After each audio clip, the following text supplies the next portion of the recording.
Presented by Flurry Sports, here to give you three picks this week, which I think all three teams are going to win this game, which means you pick one of these three teams. You are going to move on in your survivor pool pick. Getting right into it, I guess, it's kind of an interesting slate this week because we're to the point where buys are coming, but they're not really that prevalent yet. We only have two teams on buy, being Buffalo and Baltimore, which at the beginning of the season, those have probably been the teams that I would save to use. Start thinking about using them now. Buffalo feels like that kind of team. I don't know about Baltimore, man. No, when Lamar Jackson comes back, they'll be all right. But injuries on that defense really hurt that team. But whatever, we're not talking about Baltimore. We're here to talk about this Week 7 slate. As always, three picks: one high risk, high reward, one value pick, and one lock of the week. The lock of the week is pick making, it's pick you're making, it's pick we're all making to win some money to stay alive in our survivor pool picks. Let's get right into it. High risk, high reward pick of the week. Looking at the schedule, this is an easy one to me. The team that I picked for the high risk, high reward a couple of weeks in a row now, not a row, but a couple of weeks over the season, it's the Carolina Panthers. Playing against the 0-6 New York Jets. I believe Big Cat said it best, right? At this point for the Jets, like if you're a Jets fan, I mean, what does it matter? The world's going to get consumed by a hot flaming ball of the sun in 75 million years or whatever it's going to be. So does any of this really matter? Probably not. But with that being said, it's kind of hard to not pick the team that's playing the Jets to win, right? And in that case, we have a 3-3 Panthers team who, if you ask the average person, I would imagine that they don't think that the Panthers are that good. I'm not saying that the Panthers are a good team, but this kind of feels like the definition of a high risk, high reward pick, right? You pick the Panthers. You are probably the only person who's picking the Panthers like all year long, and they're going up against the worst team in the NFL. Um, Panthers get Jalen Coker back this week. At least he's been practicing. That along with Chuba Hubbard practicing this week, and Bryce Young, taking that those strides into being a good quarterback. Um, Panthers kind of have some semblance of a competitive offense here. You look at Ted McMillan, who's kind of turning into that bona fide number one receiver. I'm not saying that he's there yet, but he's definitely the piece that Carolina can seemingly rely on when they need something in a big spot. And then the career revitalization here, Rico Dowdle, who feels like he's only played two games. Now he's appeared in more than two games, but he's third in the NFL in rushing this year.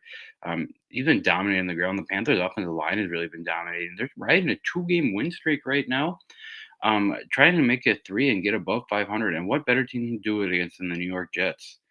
As for the Jets, you look at their game in Denver last week, and you're thinking, what did I even watch? Justin Fields had 45 passing yards. I know that Denver is the best defense in the league. I know that, they love to get after the quarterback, 9 sacks last week, but 45 passing yards as an NFL quarterback is crazy. I like Justin Fields. I think he's a good athlete. I don't think he's an NFL level passer. I don't think he's ever been. Um, and I think we're going to get to the point where teams are just like going to give up on Justin Fields and say, hey, this experiment is not worth our time anymore. Even so, the offense doesn't really help them much around it, right? There's virtually no like solid run game. Like Brees Hall looks fine at times, but there's no consistency with this run game. There's no consistency with this receiving core either. Um, so given that the Panthers have such a big advantage in my mind on the offensive side of the ball, it really feels like the Panthers, can score more than two touchdowns. Something I'm not sure that we can say about the Jets. So giving the Panthers my high risk, high reward pick of the week. My value pick of the week, we're going one game right under it. We're taking the New England Patriots over the Tennessee Titans. And this one I could definitely see for the lock of the week. If you want to take the Patriots here, go ahead. I'm looking just in the future down the road. Patriots get the Jets a couple times. Patriots have kind of a cakewalk of a schedule. So I'm saving them when I absolutely need the Patriots. But again, if you don't have my lock of the week, you had already used them. I don't hate Patriots as a lock. They're probably a top three, top four pick for me this week to win their game. But it's kind of funny how like for the better part of 25 years, we were conditioned to hate the New England Patriots. We hated Tom Brady. We hated Bill Belichick. We hated all those white receivers. We hated Josh McDaniels not giving us one fantasy running back every year instead throwing 10 of the exact same player out at us. Right? It feels like James White, Rex Burkhead, Shane Vereen. Dion Lewis, all those guys are made of the same ilk. But either way, the Patriots now kind of turned into the NFL's darling this year, right? Everybody loves Drake May. I'm a Drake May guy. You're a Drake May guy. Your dad's a Drake May guy. Your mom loves Drake May. Your brother loves Drake May. Your teacher loves Drake May. Your teacher's cousin's third brother loves Drake May. He's playing really good football, right? He's kind of breaking out in year two here. Um, to the point I just made about running backs, I don't necessarily know that we need a, everyone wants Travion Henderson to be that, that 20, 25, 30 touch game per game guy. I mean, in a Josh McDaniels offense, we don't see that much, right? So I like the mix between Ramondre Stevenson and Travion Henderson. I think each one gives, a good kind of counter to the other to kind of keep this offense moving.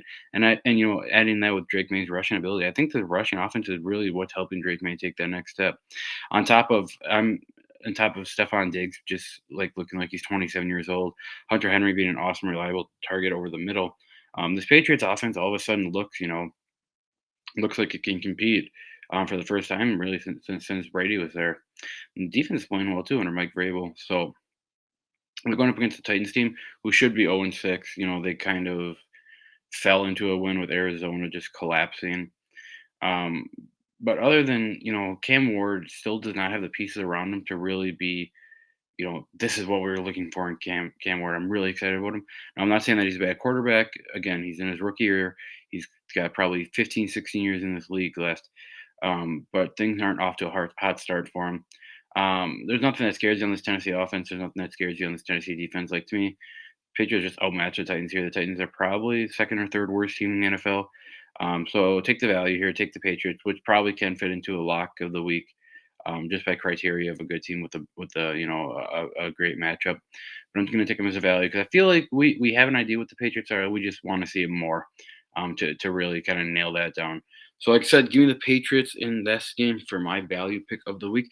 Finally, let's lock it up with the lock of the week. As I said before, this is a pick. I'm taking this pick. You're taking this pick. We're taking this pick that's going to vault us into the next week, and then hopefully we'll be able to win some money on this. But looking at the board here, I mean, there is one game to me that stands out, and that's right here. It's this Kansas City Chiefs Las Vegas Raiders game. Kansas City kind of handily took it to Detroit last week, which is really nice to see. As right, if you're a Chiefs fan, as for the rest of the NFL, I don't necessarily know if they like it. Right, we this Chiefs team is finally starting to come together into what we have really known them to be over the last 5 to 7 years. They get Rushy Rice back this week. Getting Rushy Rice back creates an incredible combination with Travis Kelsey working the middle and Xavier Worthy working drags and behind the line passes and flat routes. Rushy Rice kind of creates that middle ground where you can really work in that no man's land that seems to always appear on every single Patrick Mahomes rollout. I really like Rasheed Rice. I think he adds a lot to this offense. I think adding him to this offense gives a little bit of a boost to the run game, which I know it's kind of crazy to say, but if you're adding Rice and you're getting eyes on, probably the best receiver in this room, which is going to divert safeties and divert linebackers. I like this a lot for the Chiefs, as they push forward. And they're going up against the Raiders again. With this Raiders horrible offensive line, it's hard to really trust that their run game is ever going to get going on any given week.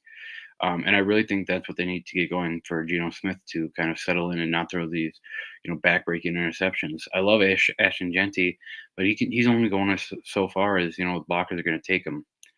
On top of that, Brock Bowers is not practicing. If he's back this week, I'm sure he's going to be limited in the game, and just by decoy. That doesn't really scare you. There's nothing really. Even if Ashton Genty scares you, there's nothing really that scares you on this Raiders, offense other than Genty. The Raiders are just way too outmanned here. The Chiefs are just such a better team. This feels like the one of the biggest locks of the week that we've ever had. Like it feels like the Chiefs won this game like 50-0 and continue to ride that momentum after taking down the Lions last week. With that being said, Chiefs are my pick. That's my lock of the week. If you have anything else, if you have any other ideas, please leave them in the comments. I'm always interested to hear what everyone hears. I'll be in the comments. Zach will be in the comments. We'll be throwing some ideas around, and let me know if you're still alive. Let me know what teams you have left. Let me know, if you're out, what team caused you to be out. But as a recap, Chiefs lock of the week, Patriots value pick of the week, Carolina Panthers high risk, high reward pick of the week. Thanks, and I'll see you next week. Fuck yeah!